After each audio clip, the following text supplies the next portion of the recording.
देखो इसमें दिया है कि 80 सेंटीमीटर, 48 सेंटीमीटर और 24 सेंटीमीटर माप वाले एक सूटकेस को तिरपाल के कपड़े से ढकना है। ऐसे शॉर्ट सूटकेसों को ढकने के लिए 96 सेंटीमीटर चौड़ाई वाले कितने मीटर तिरपाल के कपड़े की आवश्यकता है। बोलने का मतलब यह है कि देखो स्टार्टिंग में तो हमें ये दिया है कि कोई सूटकेस है, तो सूटकेस तो आपने घर में देखा होगा, इस प्रकार का सूटकेस होता है। अगर मैं इसको इसको अगर 3D आकृति में बनाऊं तो इस प्रकार से बनेगा, जो कि आपको दिख रहा होगा। इसकी ऊंचाई भी है, ये वाली इसकी लंबाई है, ये वाली इसकी चौड़ाई है। तो सेम टू सेम यही हो जाएगा यहाँ पे। देखो ये वाली इसकी ऊंचाई है, ये इसकी लंबाई हो जाएगी और ये इसकी चौड़ाई हो जाएगी। ठीक है, अब देखो लंबाई चौड़ाई ऊंचाई इसमें दी है। देखो एक तो यहाँ पे ये हो जाएगा लंबाई, ये हो जाएगा चौड़ाई, ये हो जाएगा ऊंचाई। या अपने हिसाब से आपको इनको चेंज भी कर सकते हैं, मतलब किसी को भी लंबाई मान सकते हैं, किसी को भी चौड़ाई मान सकते हैं, उसमें कोई दिक्कत नहीं है। ठीक है, तो जो सबसे लंबी भुजा है उसको मैं लंबाई मान रहा हूँ, तो लंबाई हमने ले लिया 80। ठीक है, वैसे ही चौड़ाई 48 है तो यहाँ पे ये इसकी चौड़ाई है तो 48 ले लो, और ऊंचाई 24 है तो यहाँ पे हमने 24 ले लिया। इतनी चीज़ें तो इसमें पहले से ही हमें दी थी, तो यहाँ पे ये चीज़ हमें लिखनी भी होगी जो चीज़ हमने मानी है। देखो लंबाई हमने मानी है, लंबाई को या एल को एक ही बात है, तो लंबाई इसमें कितना है 80 है तो यहाँ पे हो जाएगा 80 सेंटीमीटर। चौड़ाई कितना है इसमें, देखो चौड़ाई इसमें 48 है तो यहाँ पे बी लिख देता हूँ मैं, बी का मान 48 सेंटीमीटर है। और वैसे ही जो ऊंचाई है वो हमें दी है, कितना है 24 सेंटीमीटर है, तो 24 सेंटीमीटर हमने यहाँ पे लिख दिया। ठीक है, अब देखो इसमें ये दिया है कि इसको किसी तिरपाल के कपड़े से ढकना है। तो ढकने का मतलब यहाँ पे आपको दिख रहा होगा कि ऐसे ढकेंगे ना, पहले यहाँ ढकेंगे, फिर ये वाला, फिर ये वाला हिस्सा, फिर पीछे वाला हिस्सा, फिर इससे पीछे वाला हिस्सा और नीचे वाला हिस्सा, मतलब चारों तरफ से हमें इसको ढकना होगा। तो इसका मतलब हमें चारों तरफ से ढकने का मतलब क्या निकालना होगा, इसका संपूर्ण पृष्ठीय क्षेत्रफल निकालना होगा। अब देखो ये आकृति किसकी है, घनाभ की आकृति है ना, तो घनाभ का संपूर्ण पृष्ठीय क्षेत्रफल निकालना मैंने, उसका सूत्र मैंने पहले वाले क्वेश्चन में बताया था। क्वेश्चन नंबर 1 में मैंने आपको ये चीज़ अच्छे से बताई है कि सूत्र हम कैसे निकाल सकते हैं। तो अगर आपको सूत्र निकालना सीखना है तो आप पहले क्वेश्चन को देख सकते हैं। तो यहाँ पर मैं सूत्र को डायरेक्ट लिख रहा हूँ। ठीक है, तो देखो घनाभ, क्योंकि आकृति घनाभ की है तो घनाभ का संपूर्ण पृष्ठीय क्षेत्रफल होता है, देखो लंबाई चौड़ाई ऊंचाई इसमें होती है, तो क्या होता है सबसे पहले इन दोनों को गुणा किया जाता है, तो ये हो जाएगा L गुणा बी। उसके बाद इन दोनों को गुणा किया जाता है तो ये हो जाएगा B गुणा H।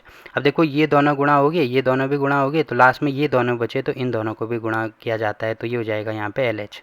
ठीक है, इन तीनों को गुणा कर दिया तो इसका संपूर्ण पृष्ठीय क्षेत्रफल निकल आएगा।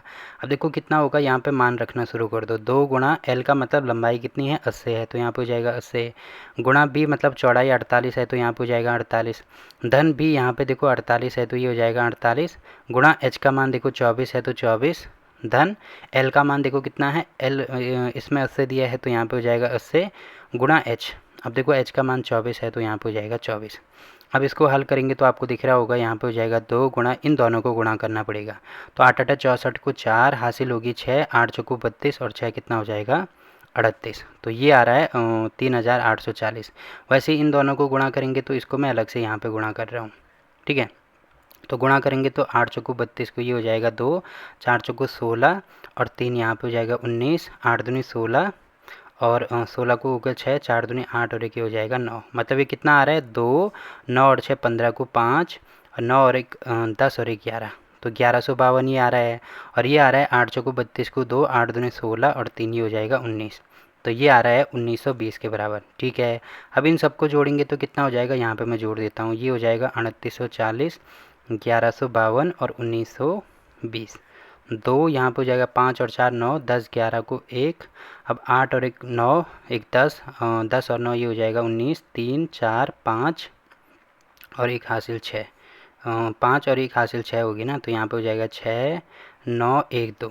ठीक है, अब 2 का गुणा इसके साथ में करेंगे तो कितना होगा, ये होगा 2 दूनी 4, फिर 2 एकम 2, 9 दूनी 18 को 8, 6 दूनी 12 और एक हो जाएगा 13, तो ये आ रहा है 13,824। अब क्या है, सेंटीमीटर है तो क्षेत्रफल इसका वर्ग होता है, तो सेंटीमीटर का वर्ग हो जाएगा। तो केवल एक घनाभ का हमने निकाल दिया, किसके बराबर है, इसके बराबर है। अब देखो इसमें दिया है कि कितने सूटकेस हैं, देखो इसमें दिया है कि 100 सूटकेस हैं, तो एक सूटकेस का मान इतना आ रहा है, तो 2 के लिए इसको 2 से गुणा करेंगे, 3 के लिए इसको 3 से गुणा करेंगे। अब 100 के लिए निकालना है तो इसको 100 से गुणा करना पड़ेगा ना, तो यहाँ पे लिखेंगे 100 सूटकेसों का क्षेत्रफल है, ये किसके बराबर होगा, इसको गुणा करना पड़ेगा हमको 100 से। तो ठीक है, इसको 100 से गुणा कर देंगे तो कितना आएगा, ये हमारे पास 100 से गुणा करने का मतलब यहाँ पे केवल 2 जीरो हम लगा देंगे। ठीक है, तो इतने जीरो हमने लगा दिए। अब देखो 100 सूटकेसों का संपूर्ण क्षेत्रफल इसके बराबर है। इसके बराबर होने का मतलब क्या है कि यहाँ पे संपूर्ण क्षेत्रफल मतलब इतना कपड़े की हमें आवश्यकता होगी। और क्वेश्चन में हमें ये दिया है कि सूटकेसों को ढकने के लिए 96 सेंटीमीटर चौड़ाई वाले कितने मीटर तिरपाल के कपड़े की आवश्यकता होगी। अब देखो तिरपाल तो ऐसे होता है ना, इसमें लंबाई भी होती है चौड़ाई भी होती है। मतलब इस प्रकार से आपने देखा होगा, जैसे आप दुकान में गए होंगे और आपने सिलाने वाले कपड़े लिए होंगे तो उसमें ऐसे दिया होता है, ऐसे रोल किया होता है, ऐसे गोल गोल की आकृति होती है। फिर इसको ऐसे मतलब जितना लंबा आप कर सकें या जितना लंबा आप ले सकें ले सकते हैं, ठीक है। तो इसमें दिया है कि इसकी जो चौड़ाई है वो कितनी है, 96 सेंटीमीटर है। अब इसकी लंबाई कितनी है वो तो हमें नहीं पता ना, मान लीजिए लंबाई इसकी x है, तो ये हमने x मान लिया। अब देखो अगर मुझे इसका क्षेत्रफल निकालना होगा तो लंबाई गुणा चौड़ाई होता है ना क्षेत्रफल, तो ये हो जाएगा x गुणा 96। अब देखो x गुणा 96 मतलब इतने मीटर तिरपाल की आवश्यकता होगी। अब देखो ये जो तिरपाल है ये किस पे लग रहा है, ये 100 सूटकेसों पे लग रहा है। तो 100 सूटकेसों पे पूरा लग रहा है, इसका मतलब इतना जो तिरपाल होगा वो पूरा इसका जो क्षेत्रफल होगा ना इसके बराबर होगा। तो इसका मतलब मैं कह सकता हूँ कि x गुणा 96 इसका जो मान होगा वो 1382400 इसके बराबर होगा, ठीक है। क्यों होगा, क्योंकि यहाँ पे ये सूटकेसों पे इसका सूटकेस का पूरा क्षेत्रफल है। तो सूटकेस का क्षेत्रफल होने का मतलब सारे सूटकेसों पर ये वाला कपड़ा लपेटना है, और पूरा कपड़ा कितना है, पूरा कपड़ा इसके बराबर है। तो पूरा इतना कपड़ा इस पर लपेटना है, तो ये दोनों बराबर हो जाएंगे ना। आई होप कि ये चीज़ आप समझ रहे होंगे। तो बस यहाँ से x का मान निकाल दो, तो ये हो जाएगा x बराबर यहाँ पे हो जाएगा 1382400 और बटे में यहाँ पे हो जाएगा 96 को 92 नहीं बल्कि 96 होगा। अब एक काम कर सकते हैं, देखो थोड़ी देर के लिए अगर मैं इसको, क्योंकि मैंने इसको 100 से गुणा किया था, तो इन दो जीरो के बदले मैं यहाँ पे 100 लिख सकता हूँ क्या, बिल्कुल लिखा जा सकता है। तो इससे एक फ़ायदा होगा हमें, यहाँ पे अगर मैं इसको 2 से काटूंगा तो यहाँ पे हो जाएगा ये 50 और ये हो जाएगा यहाँ पे 48। फिर दोबारा 2 से काटेंगे तो यहाँ पे हो जाएगा ये 25 और यहाँ पे कितना हो जाएगा, देखो अगर मैं इसको किससे काटता हूँ, 2 से काटता हूँ तो यहाँ पे हो जाएगा 24। अब आपको दिख रहा होगा कि यहाँ पे ये चीज़ 24 आ रही है और यहाँ पे इसको दोबारा 2 से काट सकते हैं, तो ये हो जाएगा यहाँ पे 12। अब इसको 2 से काट दो, तो 2 से काटेंगे तो ये हो जाएगा 6 दूनी 12, ठीक। एक बचा फिर 18 होगा तो 9 दूनी 18। उसके बाद देखो कितना बचेगा, उसके बाद यहाँ पे कुछ भी नहीं बचा, यहाँ पे 2 में जाएगा तो 2 ही कम 2 और 2 दूनी 4, ठीक है। फिर दोबारा देखो 12 का मन हम डायरेक्ट कर सकते हैं क्या, इसमें 12 का मत करो, दोबारा 2 का करो, तो यहाँ पे हो जाएगा 6 और यहाँ पे हो जाएगा 3 का इसमें करेंगे, फिर 3 का नहीं सॉरी 2 का करेंगे तो 3 बार जाएगा। फिर यहाँ पे देखो 4 बार जाएगा, एक स्पेशल 11, यहाँ पे हो जाएगा 5, फिर एक 12 हो जाएगा, मतलब यहाँ पे हो जाएगा 6। फिर 6 का डायरेक्ट इसमें कर दो तो हो रहा है क्या, ये हो जाएगा 6 पंजे 30 और 4 बचा 7 छके 42, 3 बचा 6 छके 36, तो पूरी बार बचा रहा है। तो यहाँ पे हो जाएगा x बराबर ये हो रहा है 576 गुणा 25। अब 25 का गुणा इसमें करेंगे तो ये हो जाएगा 25 छके यहाँ पे होता है 150, तो 150 का जीरो होगा, हासिल होगी 15। फिर 25 सतह होता है 175, 175 और 15 ये हो जाएगा 190 का जीरो, हासिल हो जाएगी अब 19 और 25 पंजे 125 और 19 ये हो जाएगा 145 यानी 144 ही हो जाएगा, ठीक है। तो 144 और साथ में 2 जीरो, इतना के क्या हो जाएगा हमारे पास, ये x का मान हो जाएगा। अब देखो ये सेंटीमीटर होगा कि क्या होगा, यहाँ पे देखो सबसे पहले तो ये चीज़ हमने क्या निकाली थी, ये चीज़ हमने यहाँ पे सेंटीमीटर का वर्ग निकाला था। अब ये 96 सेंटीमीटर था, अब ये सेंटीमीटर भी नीचे आएगा तो सेंटीमीटर से 1 सेंटीमीटर कट जाएगा, इसका मतलब केवल हमारे पास यहाँ पे क्या आएगा, सेंटीमीटर आएगा, ठीक है। तो यहाँ पे आएगा सेंटीमीटर, ठीक है। तो x का मान हमने निकाल दिया 144,000 सेंटीमीटर। अब देखो क्वेश्चन में हमें क्या पूछा है, इसमें हमें पूछा है कि सूटकेस को ढकने के लिए 96 सेंटीमीटर चौड़ाई वाले कितने मीटर, अब देखो ये हमें मीटर में दिया है, कितने मीटर तिरपाल के कपड़े की आवश्यकता होगी। अब मुझे इसको मीटर में कन्वर्ट करना होगा, ठीक है। तो x का मान हमने ये माना है ना, लंबाई मानी है इसकी, तो यहाँ पे ये चीज़ लिखनी भी होगी कि माना कपड़े की लंबाई, माना कपड़े की लंबाई बराबर x, तो ये आप खुद ही लिख देना इसमें। अब क्योंकि हमें पता है कि 1 मीटर में कितने सेंटीमीटर होते हैं, 100 सेंटीमीटर होते हैं। तो अब मुझे सेंटीमीटर को मीटर में चेंज करना है, तो इसका मतलब 100 को नीचे लेके आना होगा। तो 1/100 मीटर में कितने सेंटीमीटर होंगे, 1 सेंटीमीटर होगा, तो 1 सेंटीमीटर या सेंटीमीटर बात एक ही है, तो सेंटीमीटर जहाँ पे है उसके बदले हम यहाँ पे ये लिख देंगे 0 गुणा, आप देखो जहाँ पे सेंटीमीटर है उसके बदले मैं यहाँ पे लिख दूंगा 1/100 मीटर। ठीक है, अब आपको दिख रहा होगा ये 2 जीरो से ये 2 जीरो कैंसिल हो गए, तो हमारे पास x का मान बचेगा 144 मीटर। तो बस ये हमारा उत्तर हो जाएगा। ठीक है, क्योंकि ये चीज़ हमें मीटर में निकालनी थी।